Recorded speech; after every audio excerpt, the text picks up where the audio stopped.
I'm gonna show how you can set up the Sunday skip thing. However, it's only a theory because it crashes on console. Um, but yeah, first you would, well, obviously just any level, equip Mermaid Man costume, set a ball storage, go to SCDA Sponge Ball, then do non-SB times 9, and then go to Sunday. It needs to be either the first or second task. It cannot be the third or fourth one, it has to be the first two. So you do that. And then you would play through the level like normal. Like, you set up the chain and then warp to Sunday. Guess has its own effect where you can't warp to the first task, but that's fine. Then you, later in the run, you go back to Sunday. And you get the time challenge token, right? Except what you would actually do is do non-SB times 9 again, SCDA SpongeBob non-SB times 9, and then warp here again, because then, even though you can get the time challenge token, that would set up the ring challenge token, and then you would do it again at some other point, maybe immediately after. So you just set it up like that, because it'd be more optimal. And you'd be able to get time Ring and Macho, like, basically completely for free, even on PS2, like, the loads are just so much faster than doing the level normally, especially skipping Guest Ring. However, it doesn't work for two reasons. Well, the first thing, you can't set this up in Ring and Macho. Like, this effect can be executed on Ring and Macho, but not during Ring and Macho, like the first time.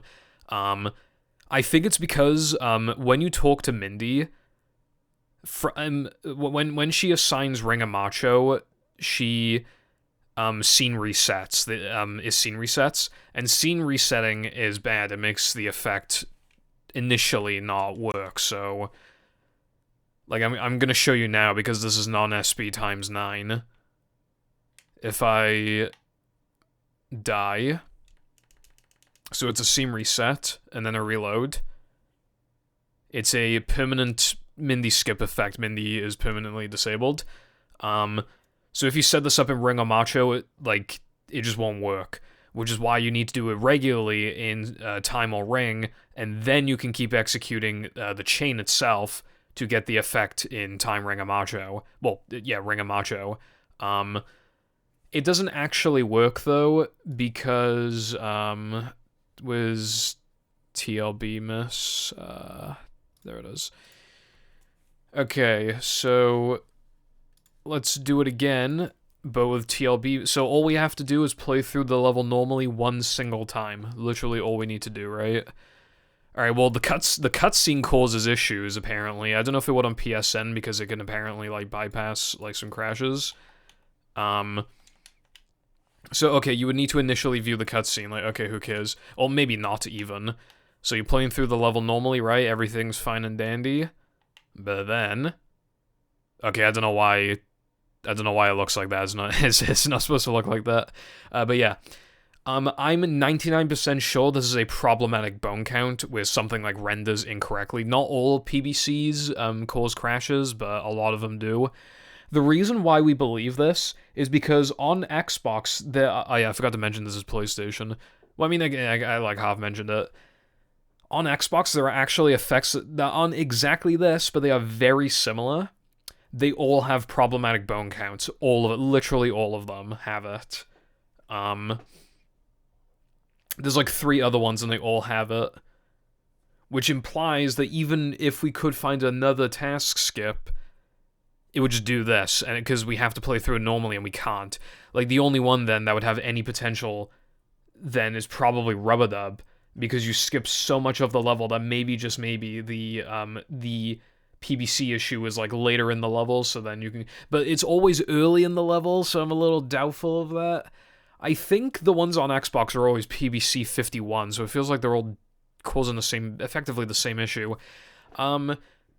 And yeah, no, I've tested all the other PS2 ones except for SB plus patch chains because we don't believe that they're capable of mini skip effects. And apparently, even if they could be, you might just get this effect. Like, it seems like the most ideal possible way of getting a task skip would not actually work. At best, we'd be able to fuck up like one token probably, and not like a whole chain, because they just seem to always do PBC 51. So the only way we could get this to work is by corrupting it in a different way. Just a straight up different way. Or, we could do it if, like, I don't know, they ever, like, ported this game to PC, like, from PS2, and it would probably just ignore ball storage crashes. Or if, like, the PS6 had backwards compatibility, it would probably bypass it, as long as the emulation is, like, not totally accurate, because PCSX2 does, you know, bypass it naturally, so I'm thinking then we could do it. In case you're wondering about the time save, I don't actually know exactly, but it would be probably like 8 minutes. It's hard to imagine it wouldn't be something insane, and this would become the fastest way to run all tokens in Hundo. So yeah, that's the video.